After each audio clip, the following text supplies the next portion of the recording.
What are you doing to keep your scalp and body as healthy as possible? Why was your hair thin in the first place?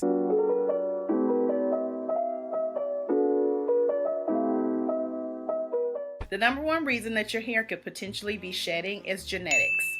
If you look at your mom and your dad and they have pretty thin hair and they're in their 60s or 70s, it's very possible that you may also experience that later in life.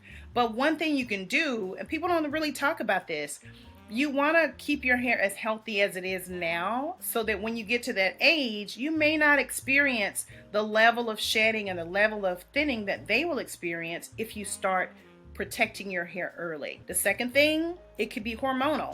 So over time, your hormone level changes. And one thing in particular, testosterone. We know that there is a DHT, which is a chemical we'll link down below. But DHT is basically a derivative of a chemical that's created from testosterone.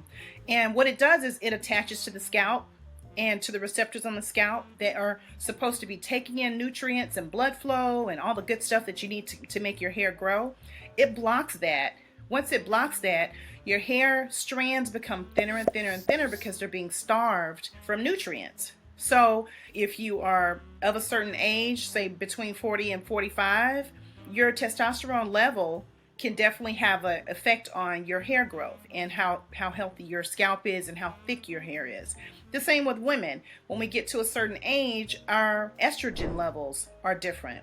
And so with that, our hair growth and our hair thickness is also going to change over time. So hormones can be a second reason that you may see thinning in your hair. Third reason that you may see thinning is stress. As you get older, I remember being a kid and not having a lot of things that I was stressed about.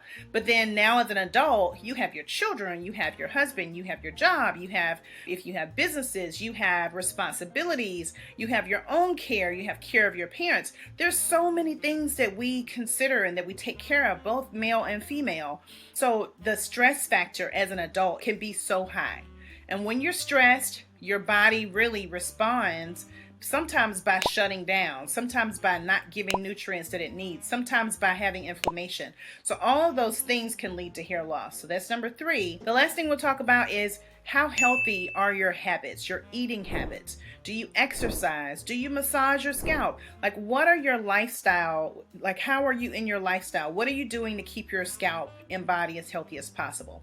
So those are the 4 things that you can kind of look at and say, you know, maybe this is why my hair might be thinning, or that's why my hair might be thinning. It's always good to know why your hair is thinning, no matter what age you are. So those are my tips for today. I hope that these are all helpful for you to maintain a healthy, thick, growing head of hair, and also keeping your scalp as healthy as possible. Thank you. This is Dr. Dwella Mote Nelson, your healthy scalp specialist.